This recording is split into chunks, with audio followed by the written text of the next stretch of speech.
أوكي. أعوذ بالله من الشيطان الرجيم. بسم الله الرحمن الرحيم.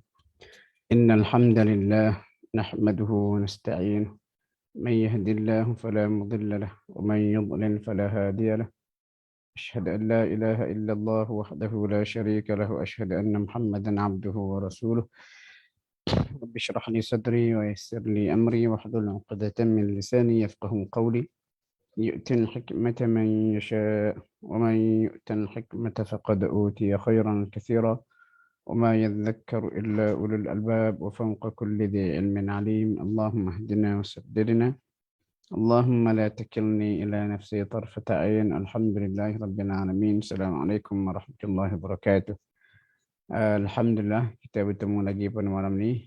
Dan seperti biasa, kuliah kita ni adalah kuliah bedah buku, yang mana buku ni saya diamanahkan oleh pengarang dia untuk dikuliahkan. Apa tajuk buku ni? 40 hadis. 40 hadis.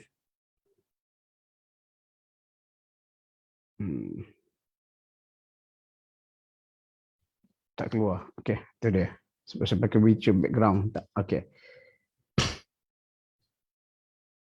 Kena buang belakang ni. Sorry. Ini buku dia. 40 hadis pelestarian alam sekitar. Pengarang dia Datuk Seri Zaini Ujan dan juga Profesor Datuk Dr. Zulkifli Yusof. Dan kita dah baca 2 minggu intronya saja, dan insya-Allah malam ni kita akan masuk kepada isi buku, iaitu kita akan mula baca hadis yang pertama. Okey, saya share skrin dulu, tuan-tuan.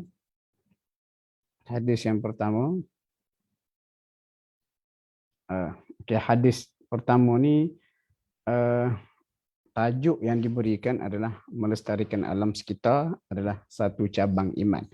Dan kita tahu Islam ni terdiri daripada 3 perkara, iaitu iman, Islam, iman dan juga ihsan. Nanti kita akan huraikan benda tu. Tapi sebelum kita bacalah hadis ini, Nabi kata, An Abi Hurairah radhiyallahu anhu, daripada Abu Hurairah, an Nabi sallallahu alaihi wasallam, daripada Nabi kata, al-iman bid'un wa sab'una atau bid'un wa sittuna syu'batan. Fa-afdaluha qawlu la ilaha illallah wa adnaha imatatun adha 'anil tariq wal haya'u syu'batun minal iman. Nabi kata iman tu ada lebih 70 ataupun 60 cabang. Dan yang paling utama ataupun tertinggi daripada cabang iman itu adalah kata-kata la ilaha illallah, iaitu tiada Tuhan melainkan Allah. Ini kemuncak dia. Bila kita kata la ilaha illallah, kita perlu faham di sebalik kata-kata ini dia ada rukun dia. Ini kalimat tauhid. Dia ada rukun dia. Rukun yang pertama dipanggil nafi dan rukun yang kedua isbat. Dan dalam penggunaan dari segi bahasa pun, bila kita kata ada nafi isbat ini, dia menjadikan ketuhanan Allah tu betul-betul tunggal, asa tidak ada penyekutuan dengan apa-apa. Dia tak kata Allah adalah Tuhan. Kalau berkata dia kata la ilaha illallah. Dia tak kata Allahu huwal ilah. Tak. Tapi dia kata la ilaha illallah. Kalau kita perhati dia ada 2. Satu nafi. Tiada Tuhan langsung. Langsung di alam ini tiada Tuhan. Tak ada Tuhan. Illallah. Melainkan Allah. Maksudnya dia nafikan kewujudan semua jenis Tuhan. Lepas tu dia mengisbatkan hanya Allah itu saja Tuhan. Itu maksud dia. La ilaha illallah. Dan kalau kita perhati dalam Al-Quran pun, kalimah tauhid ataupun penegasan mengenai Allah sebagai Tuhan pun didatang dengan ekstrim. Contoh kita baca Al-Fatihah.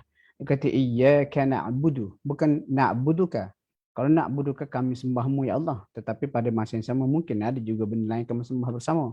Sembah tokong, sembah berhala, sembah azimat tangkang, sembah bom pemimpin dan sebagainya. Tapi kata tiada Tuhan.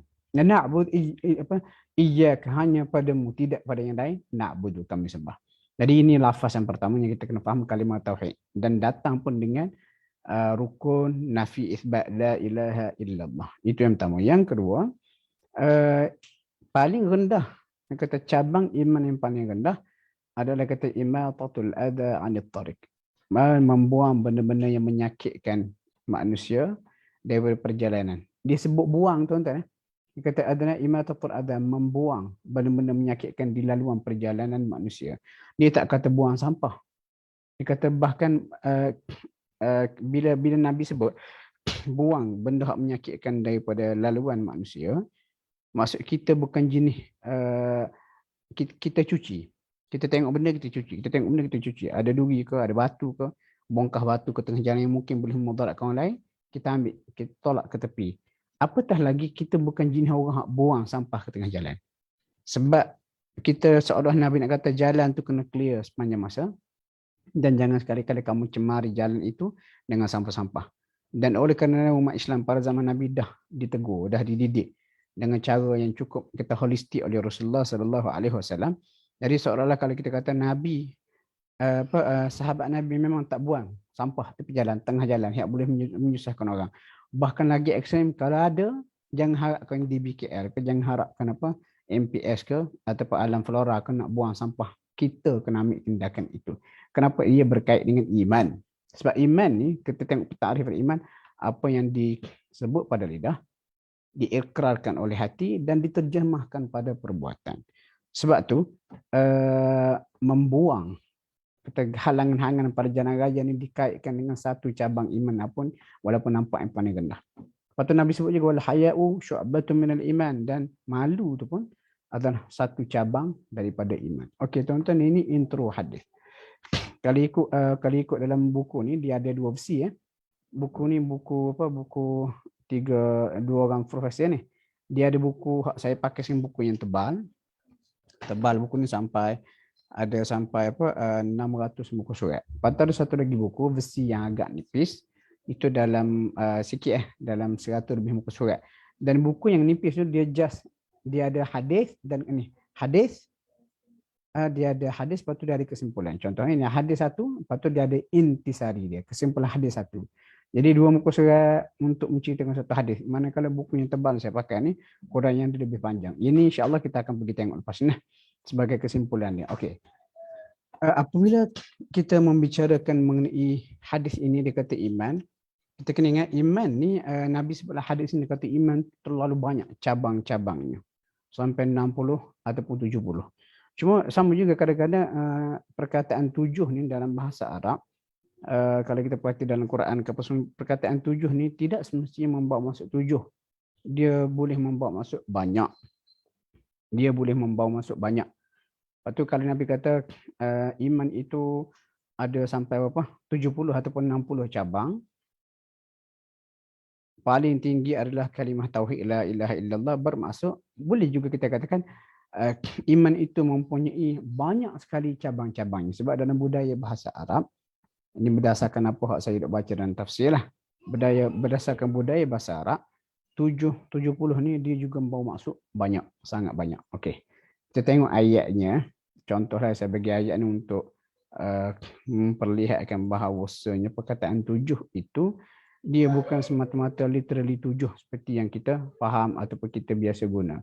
Okey, kita ambil ayat dalam surah At-Taubah. Surah At-Taubah cerita mengenai taubat. Mengenai taubat orang munafik yang Allah Ta'ala tidak akan terima. Kita tengok ayat yang ke 780 pada skrin. Allah kata istaghfir lahum, mohonlah ampun untuk mereka wahai Muhammad. Orang munafik yang mati tu. Macam Abdullah bin Ubay ada cerita dia tu lah. Awla tastaghfir lahum, ataupun kamu tak minta ampun untuk mereka. In tastaghfir lahum, kalau kamu mohon ampun untuk mereka pun 70 marrah, sampai 70 kali. Falan yaghfirallahu lahum, Allah tidak akan ampunkan dosa mereka. Jadi perkataan 70 kali di sini jangan salah faham. 70. Maksudnya kalau 70 tak diampunkan dosa mereka, kita tambah jadi 71 lah. Bukan begitu maksudnya. 70 770,000 dalam budaya bahasa Arab menggambarkan sesuatu yang banyak. Memohon ampunan banyak mana sekalipun kepada mereka, wahai Muhammad, tetap tidak akan diampunkan dosa. Itu antara maksud 7. Jadi balik semula kepada hadis kita tadi tu bila Nabi kata iman itu ada berapa cabang, dia ada sampai 70, 60 ataupun 70 cabang. Jangan kita faham, oh rupanya betul-betul 70, betul-betul 60. Lalu kita pun nak kena kira. Kira yang pertama apa dia, iman pada Allah. Yang kedua iman pada hari kiamat, iman pada ghaib. Kita senaraikan nak bagi cukup 70 ataupun 60. Tak semestinya begitu. Mungkin kita akan temui lebih lagi. Sebab ada sebuah buku tu cerita mengenai apa cabang iman. Cabang iman, dan saya diberi kepercayaan untuk edit buku tu dan juga beri kata-kata kata pengantar. Dan dalam tu memang banyak sungguh apa saja berkaitan dengan iman disenaraikan, dan saya ingat saya tak lebih 70. Lebih 70. Okey, itu yang pertama. Kemudian seterusnya kita kena ingat hadis ni bawa disebut berkaitan dengan iman, dan bila kita nak tahu apa dia iman, nak tahu apa dia iman tu, kita kena baca juga hadis lain. Dalam buku ni disenaraikan disebut sebuah hadis. Hadis ni dipanggil hadis Jibril. Hadis Jibril ni maksud hadis yang mana Jibril datang kepada Rasulullah sallallahu alaihi wasallam. Lepas tu Jibril bertanya kepada Nabi beberapa perkara. Lepas tu Nabi pun jawab. Dan selepas habis saya cari hadis tu. Asari Safar.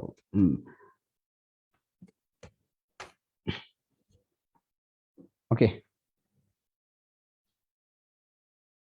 Okey, ada hadisnya, alhamdulillah. Okey, saya share hadis tu daripada aplikasi dalam komputer saya. Okey. Hadis ni panjang. Kita ambil daripada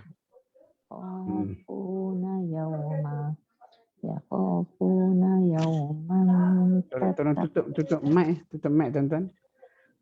Tutup mic. Okey, hadis ni dia kata haddatsani abi. Okey. Dia kata bainama nahnu inda Rasulillah. Ketika kami duduk dengan Rasulullah, katanya periwayat hadis ni iaitu Sayyidina Umar, dia kata dzata yaumin, pada satu hari, idh tala'a alaina rajulun syadidun bayadil thiyab. Tiba-tiba dia kata muncul kepada kami seorang lelaki syadidu bayadil thiyab, yang baju dia sangat putih. Lepas tu syadidu sawadil asy'ari, dan rambut dia pula hitam sungguh-sungguh, la yura alaihi athar safar, dan tidak dapat diperhatikan, tak nampaklah pada lelaki itu kesan musafir. Sebab kalau musafir mesti baju comot sikit dah, ataupun rambut tu kusut masai, nampak ada berdebu sikit, tak ada. Lepas tu wala ya'rifuhu minna ahadun, dan seorang pun dalam kalangan kami yang duduk sekarang dalam majlis Nabi tak kenal siapa lelaki ni. Lepas tu hatta jalasa ila Nabi, dia pun duduk dekat dengan Nabi. Lepas tu fa asnada rukbatahi ila rukbatahi, lepas tu dia pun lagakan apa?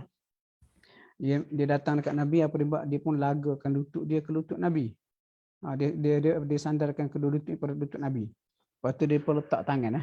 Wa wada'a kaffaihi ala fakhidaihi. Dia pun letak dua tangan dia lelaki tadi tu atas paha Nabi.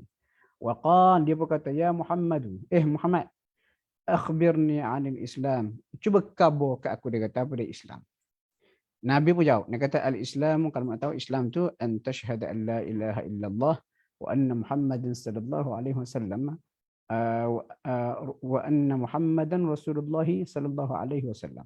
Nabi kata kalau kamu nak tahu Islam tu apa, kena ucap syahadah la ilaha illallah. Hak tadi tu hadis yang kita kata, yang kita bacakan tadi mula-mula tu, hadis bersama dalam buku ni. Dan Muhammad itu Rasulullah. Lepas tu Nabi kata wa tuqimus salat, musmayang, bayar zakat, puasa Ramadan, haji ke Baitullah, ini istata'ata ilaihi sabila, kalau kamu ada kemampuan kepada perkara itu. Maksud duit cukup, dapat kota lah. Qala, katanya Jibril, lelaki tadi tu, sadaqta, betul, kamu betul. Qala fa'ajabna lahu yas'aluhu wa yusaddiquhu. Lepas tu para sahabat kata, Umar kata, fa'ajabna lahu, kami rasa takjub, pelik dengan dia. Dia tanya, lepas tu dia pula membenarkan apa yang Nabi sebut. Qala, dia pun kata lagi, fa'akhbirni 'anil iman. Sekarang beritahu pada aku tentang iman. Apa dia iman tu? Nabi kata, iman ni kalau kamu nak tahu, untuk minabillah, beriman kepada Allah, malaikatnya, kitab-kitabnya, para rasul, hari kiamat, dan beriman dengan qadar dia, baik ataupun buruk. Betul, lelaki ni berkata, sadaqta, betul. Qala, dia berkata lagi, fa akhbirni, sekarang bagi tahu pada aku, wahai Muhammad. Dia kata, anil ihsan, tentang ihsan. Apa dia ihsan?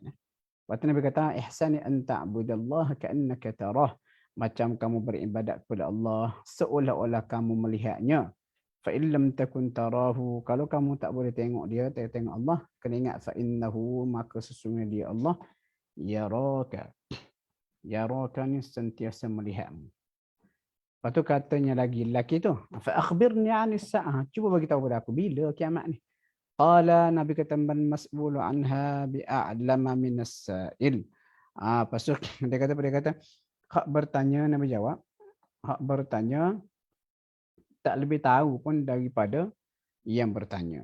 Lepas tu dia kata lagi, fa akhbirni, tekan bagi tahu pada aku Muhammad, an imaratiha, tentang tanda-tanda kiamat. Lepas tu Nabi kata, antalidal amatu rabbataha. Nabi kata, bila hamba melahirkan tuannya. Lepas tu, wa antaral hufatul uratu al'alata ri'a asya'i yatatawaluna fil bunyan. Kamu akan lihat orang yang berjalan tanpa alas kaki, kakak yang berpakaian tak lengkap, fakir, miskin, gembala kambing, meninggikan bangunan-bangunan mereka. Yatatawalun, berlumba-lumba untuk bina bangunan tinggi-tinggi. Lepas tu, dia pun intalaqa, lelaki tu pun bangun, dia pun beredar. Maksud dalam hadis ni dua saja hak disebut apa? Tanda-tanda kiamat. Intalaqa, dia pun berlalu. Falabithtu maliya, tak lama lepas tu qala li ya Umaru. Nabi pusing pada Umar. Hei Umar, atadri man sa'il? Mu tahu tak siapa hak tanya tadi tu? Lepas tu katanya Umar, aku kata Allahu wa rasuluhu a'lam, Allah dan Rasulullah lebih mengetahui. Nabi kata fa innahu Jibril, kamu nak tahu tadi tu Jibril. Atakum, dia datang kepada kamu, yu'allimukum dinakum.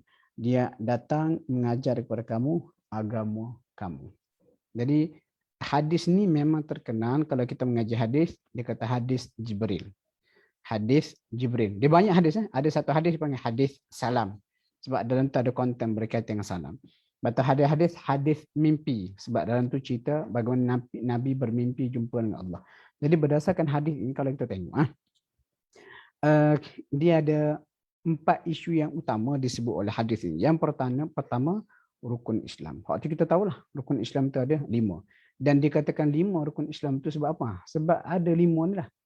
Kata anta syahada sampailah kepada haji. Ni saya highlight. Syahadah la ilaha illallah Muhammad Rasulullah. Pertama syahadah. Dan syahadah juga dalam hadis yang kita bacakan sekarang ni, hadis pelestarian alam sekitar ni, hadis pertama tu disebut iman. Maksud Islam tu dia bergabung juga dengan iman. Kemudian tanya bahagian kedua, dia kata iman. Iman pun Nabi kata ni, kamu kena beriman dengan perkara-perkara ni. Beriman kepada Allah, kiamat semua sekali lah. Lepas tu dia tanya mengenai ihsan. Okey. Antara topik utama yang kita nak kena faham mengenai pelestarian alam sekitar ni, ihsan.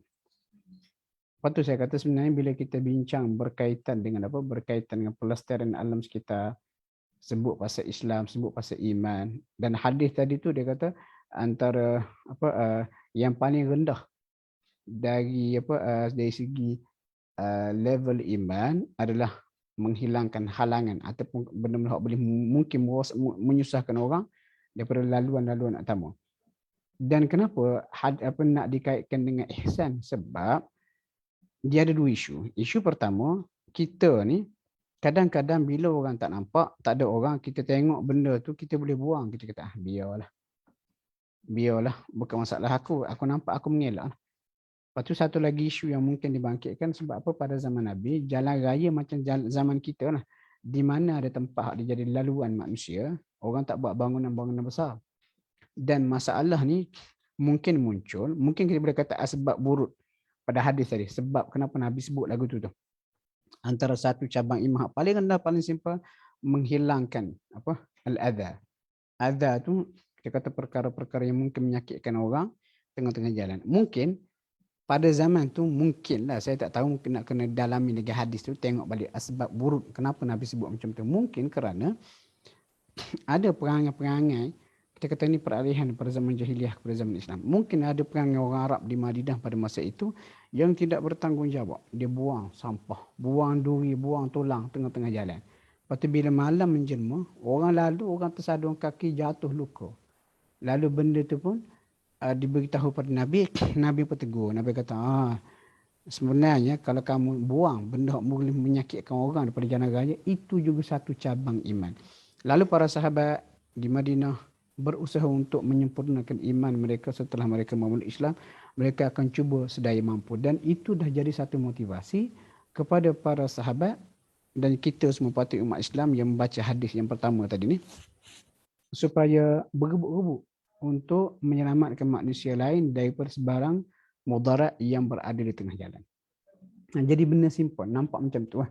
Nampak macam tu saja. Tetapi benda simple itu bila dikaitkan dengan iman, orang yang baru masuk Islam pada zaman Nabi dia buat apa sahaja yang boleh kita kata melengkapkan iman dia. Sebab kita kata iman tu luas, banyak. Iman tu luas, banyak, berbagai cabang sampai 70. Apa ni kecil buang tu. Okey, untuk konteks zaman kita, dan hadis ni juga tuan-tuan, hadis hak cerita pasal hadis pertama ni, pelestarian alam yang pertama ni nampak simple. Nabi kata iman tu banyak, satunya hak paling tinggi syahadah la ilaha illallah. Lepas tu hak paling rendah buang sampah ataupun buang sesuatu yang boleh menyakitkan orang di tengah jalan. Hadis nampak sepertinya simple, ringkas, tetapi ia menunjukkan Islam sebuah agama yang sangat holistik. Agama yang sangat holistik. Agama yang menyentuh semua perkara.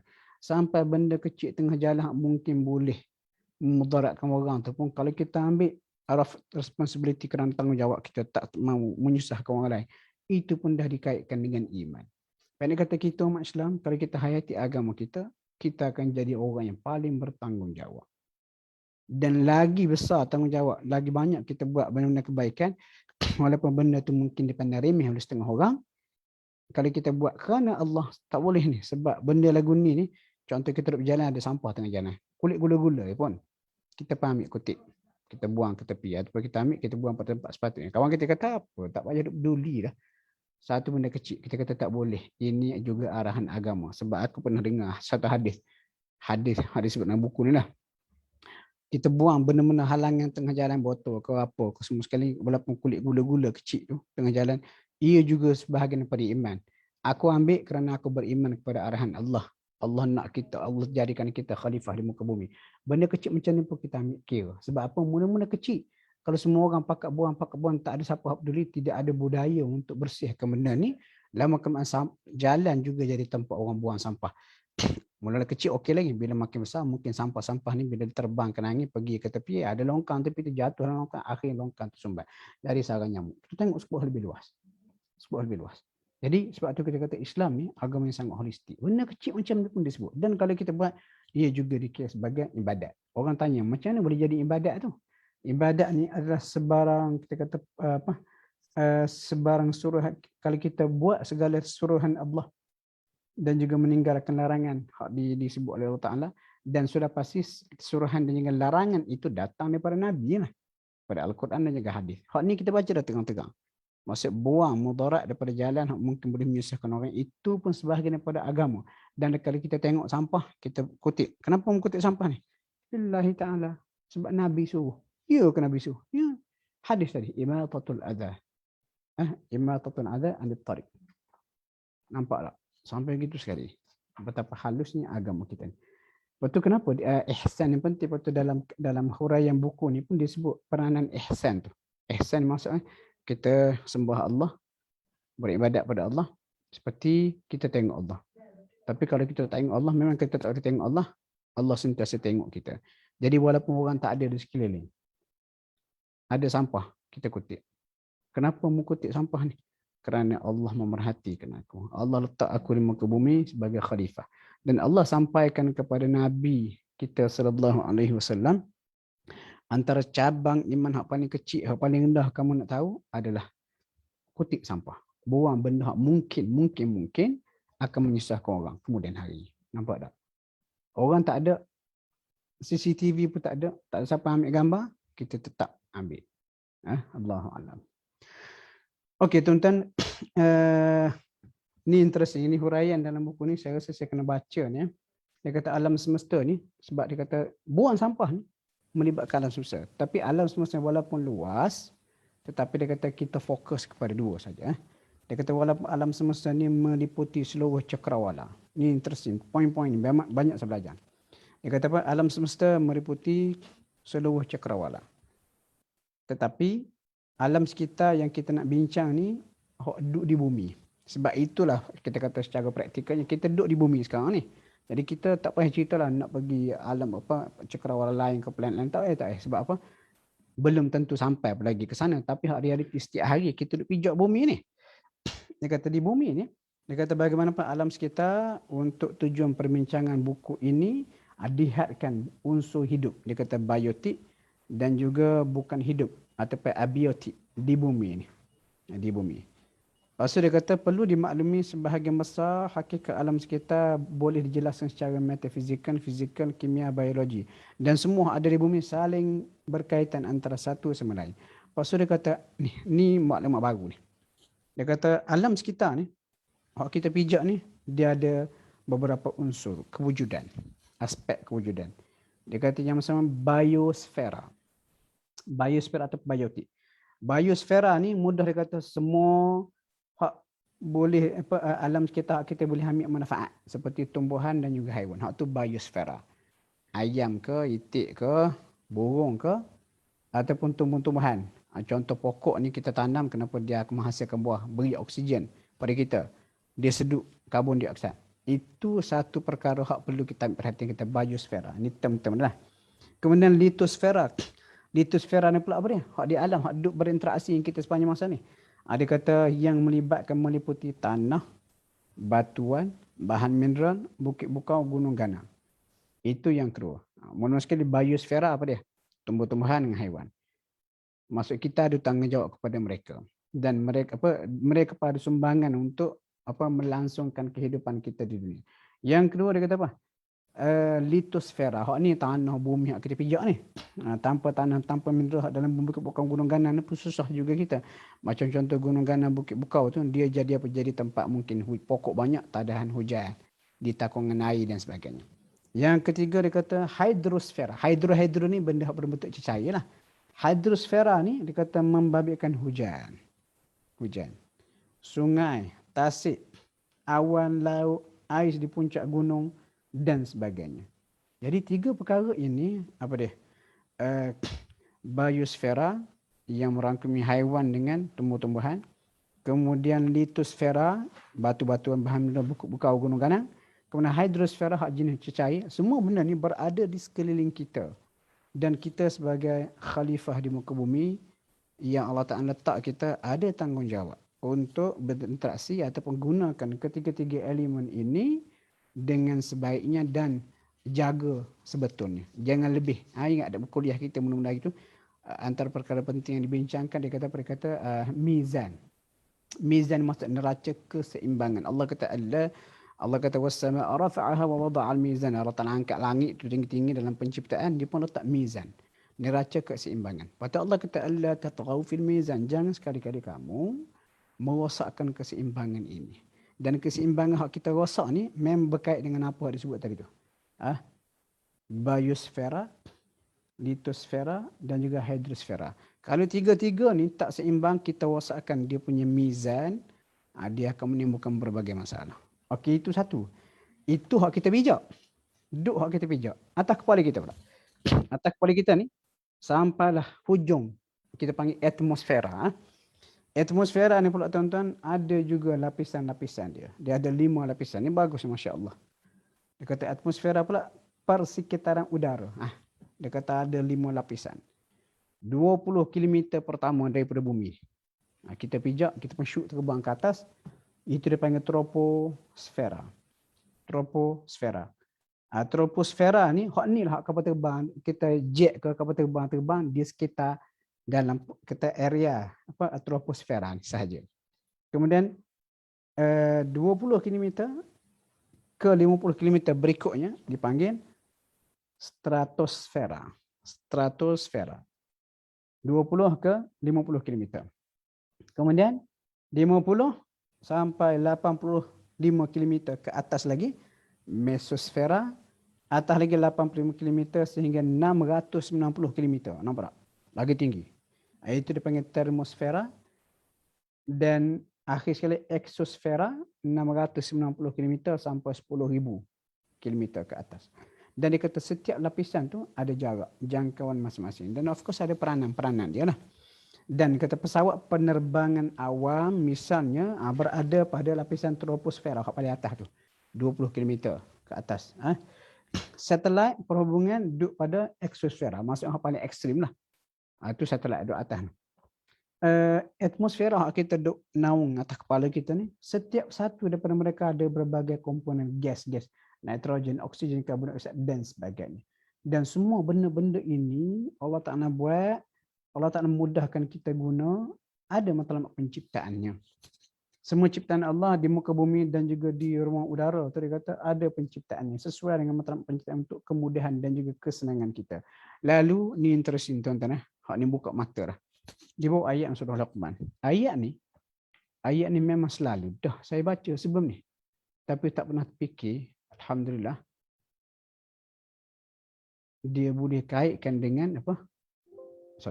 Dia boleh kaitkan dengan isu di bumi dan juga isu di langit sebagaimana kita duk baca ni. Jangan saya cari ayat tu, tuan-tuan. Surah Luqman. Mulai Luqman ni. Okey. Luqman. Tengok. Dia kata alam tarau, tidakkah mereka perhati annallaha sakhkhara lakum ma fis samawati wa ma fil ard. Allah Taala telah memudahkan. Sakhkhara ni Allah Taala memudahkan untuk pengurusan. Maksud mudah untuk kita ambil manfaat, kita kaji, lalu dengan kajian itu kita boleh ambil manfaat. Ma fis samawat, apa yang ada di langit. Contohnya dengan kajian-kajian sains semua sekali, kita kata macam aviation tahu untuk kapal terbang ni tak boleh naik lebih lagi.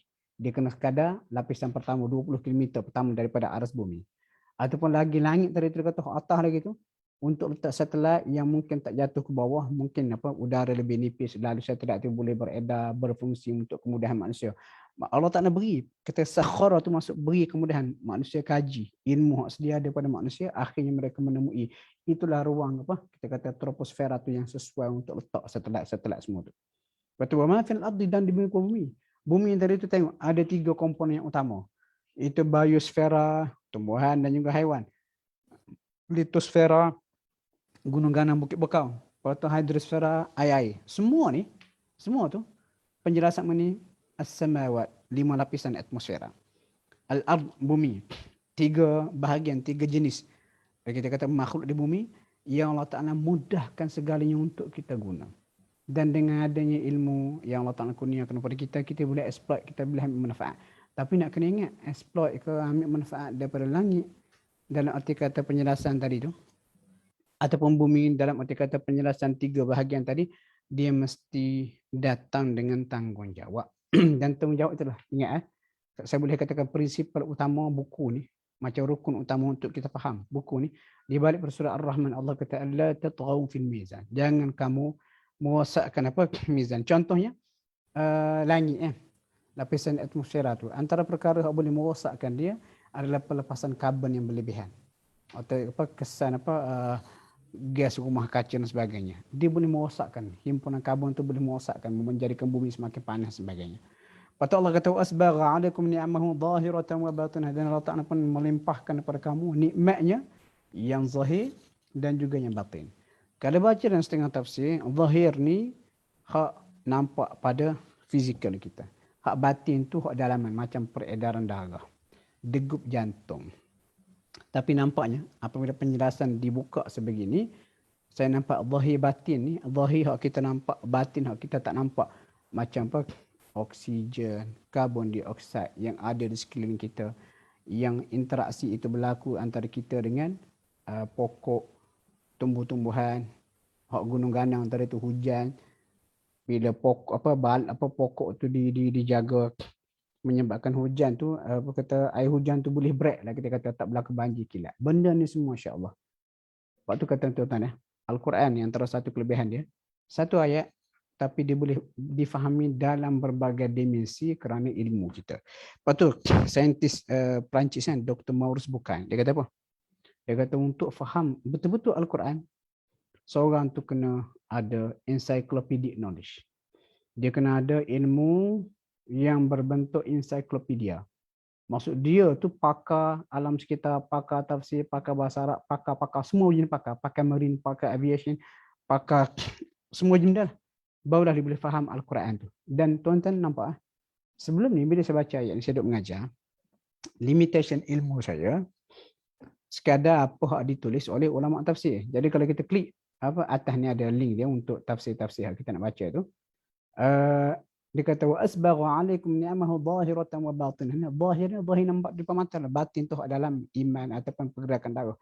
Tapi bila kita tengok pada penjelasan tadi dengan ilmu alam sekitar yang dipersembahkan oleh pengarang buku ni, Datuk Seri Zaini Ujang, nampak tak? Batin itu merangkumi hak benda-benda kita tak nampak tapi ada di langit, lapisan 5 lapis atmosfera tadi tu. Waktu di bumi ni, hak kita tak nampak kerana limitasi kita ada 3 bahagian bumi hak memang kita berinteraksi tak dapat tidak. Hidrosfera, litosfera dan juga biosfera. Subhanallah. Subhanallah. Dan satu lagi dikaitkan ayat berikutnya dia kata alam ni, alam dengan peranan-peranan dia mainkan peranan dan semuanya bertasbih kepada Allah. Dalam bahasa mereka tersendiri, masuk bahasa mereka tersendiri dengan fungsi mereka tersendiri. Lalu pengarang ni pun dia bawa ayat ni. Ni. Ayat ni. Saya besarkan sikit. Dia kata tusabbihu lahus samawati sab'ul ardu wa alwal ardu wa man fihinna. Wa in min syai'in illa yusabbihu bihamdihi walakin la tafqahuna tasbihahum. Dia kata tusabbihu lahus samawati sab'u, bertasbih kepada Allah langit yang 7 dan juga bumi. Wa man fihinna, dan semua makhluk yang berada padanya di bumi. Wa in min syai'in, tidak ada satu makhluk pun illa melainkan yusabbihu bihamdihi, dia bertasbih kepada Allah dengan pujian dia tersendiri, tapi kamu itu tidak memahami tasbih itu. Tuan-tuan, tasbih ni kalau ikut sabbaha ni menyucikan Allah daripada segala kekurangan. Contoh orang kata Allah ada anak, kita dengar masya-Allah, kita subhanallah amma yasifun, maha suci Allah. Allah tu tak ada persamaan dengan makhluk. Itu sebenarnya masuk tasbih. Dan tasbih kita ni pada lidah lah dan juga pada tindakan. Contoh kita tengok ada kawan kita bawa tangkal azimat. Dia kata tangkal azimat ni ada kuasa. Boleh buat tu, boleh buat ni. Allah bagi pinjam kuasa. Kita kata astagfirullah. Kata subhanallah, maha suci Allah. Allah tak adalah sekutu seperti yang kamu sangka. Jadi tindakan kita kata tasbih pada Allah tu pada lidah kita. Dan pada tindakan kita menafikan benda tu. Kalau benda tu boleh membawa pada manusia syirik, kita kena tentang. Runtuhkan dan sebagainya. Itu tasbih pada manusia.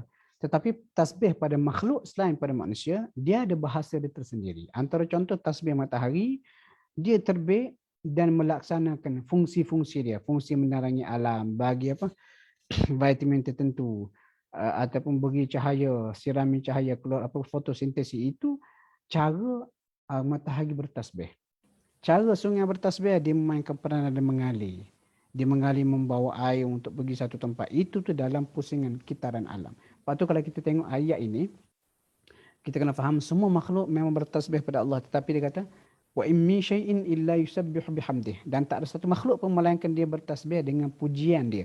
Tapi kamu tak faham tasbih itu. Jadi sekarang ni, antara satu bentuk kita nak memahami tasbih makhluk-makhluk selain pada manusia, maksud mereka semua ada peranan, dia patuh pada sistem alam, itulah tasbih mereka. Mereka tak berani lawan Allah. Contoh Allah kata matahari mu kena terbit. Matahari tak pernah boikot. Dia kena terbit. Dan bila matahari terbit on time, patuh pada sistem kitaran alam yang ada penciptanya, itulah tasbih si matahari. Jadi sebelum ni kita ingat tasbih kita, tapi bila kita belajar dimensi makhluk ataupun dimensi alam lebih luas macam tadi ni. Apa fungsi atmosfera hak 5 lapisnya, apa fungsi makhluk di bumi, biosfera, litosfera dan juga hidrosfera, kita akan jadi lebih luas terbuka. Oh, rupanya masya-Allah, luas lagi alam. Dan bila kita tengok depan ni, bumi ke apa di alam ini, pokok ke, kita rasa panas, kita berteduh di bawah pokok. Dengan teduhan pokok tu kita rasa oh lega. Waktu hujan betul contohlah, kita tak nak lari. Jadi air tak akan direct pada kita, patut kita tengok air tu dihalang oleh pokok tu menyebabkan takungan air banyak. Kalau tidak, atas batang pokok tu berapa ribu galen air boleh terlepas ke bumi, dia tak sempat nak diserap oleh bumi, lalu dia akan menghasilkan banjir banjir kilat contohnya, sebab pokok tak ada. Tapi kita duduk pokok tu buat kerja benda tu. Kita kata, oh subhanallah, rupanya pokok ni sedang bertasbih pada Allah sekarang ni.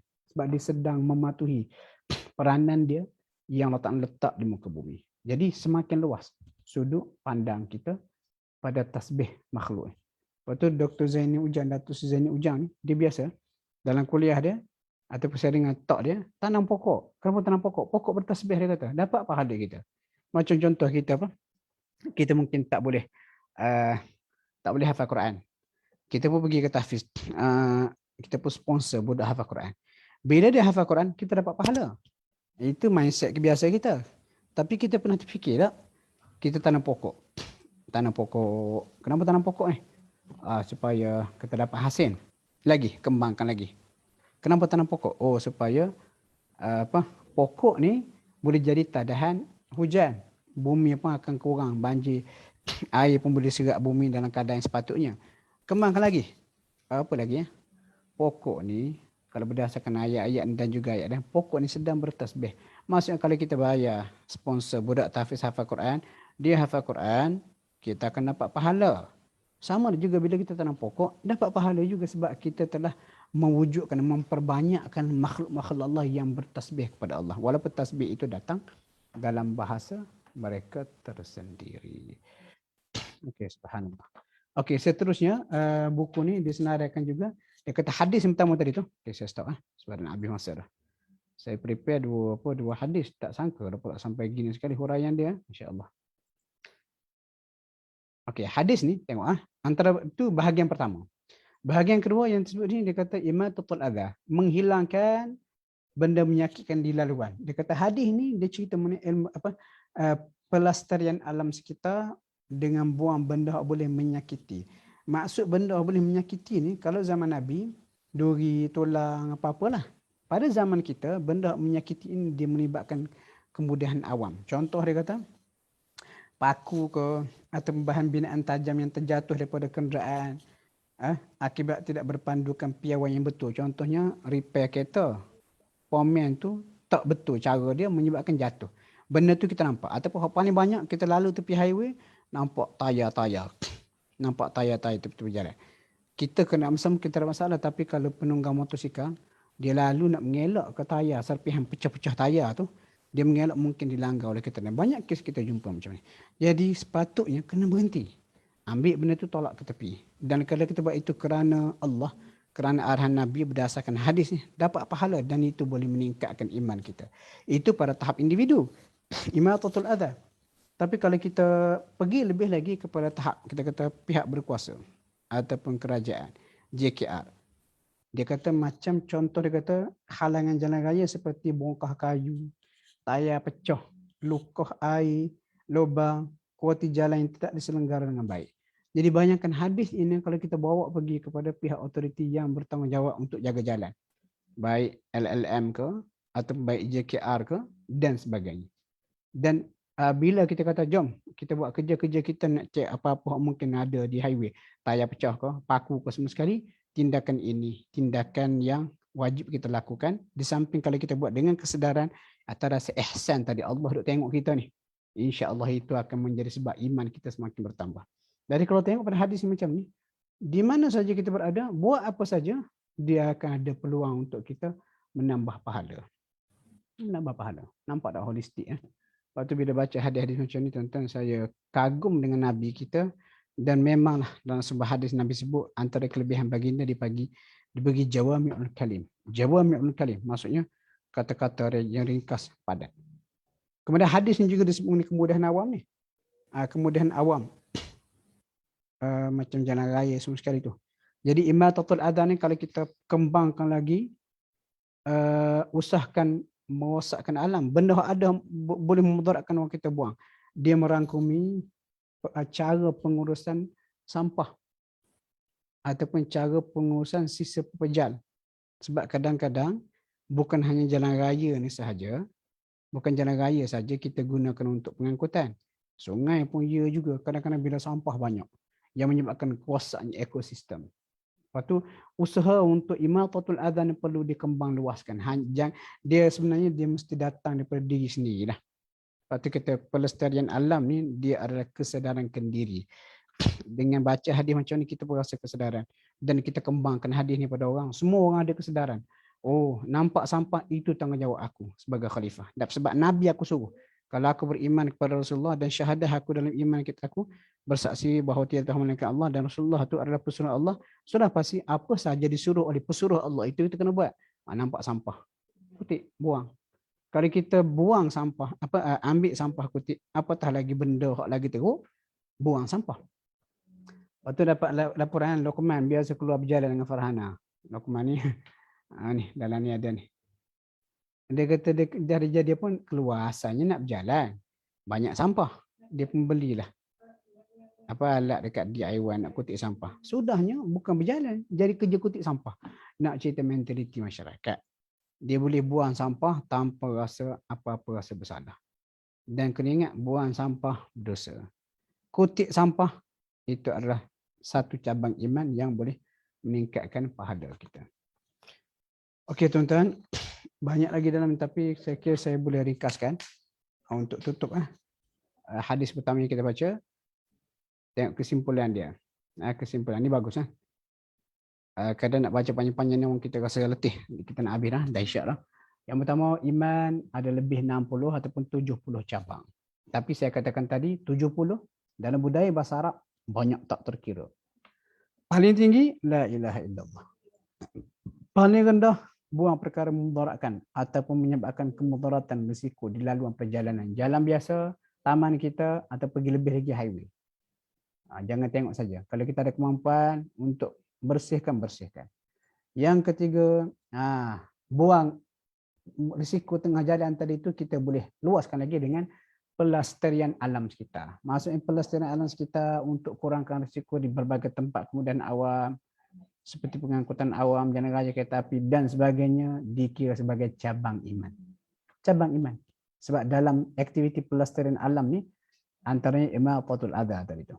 Kemudian seterusnya ini termasuklah juga dia kata sumber air, sistem pengurusan sisa pejal, pembentung dan sebagainya. Antara amalan pelestarian alam sekitar yang sesuai dengan hadis, dia kata buang sampah sisa industri mengikut peraturan yang betul. Menggunakan risiko kemenangan. Nampak dah di Johor Pasir Gudang sampai sekolah budak sekolah kena food poisoning, keracunan sebab orang buang sisa pejal dalam sungai ada getu. Lepas tu kita kena sentuh benda ni mengikut sudut akidah dan juga iman. Nak buat kerja tak boleh. Bos suruh tak boleh. Bukan orang nampak, Allah nampak ihsan tu. Dan ada malu, sifat malu.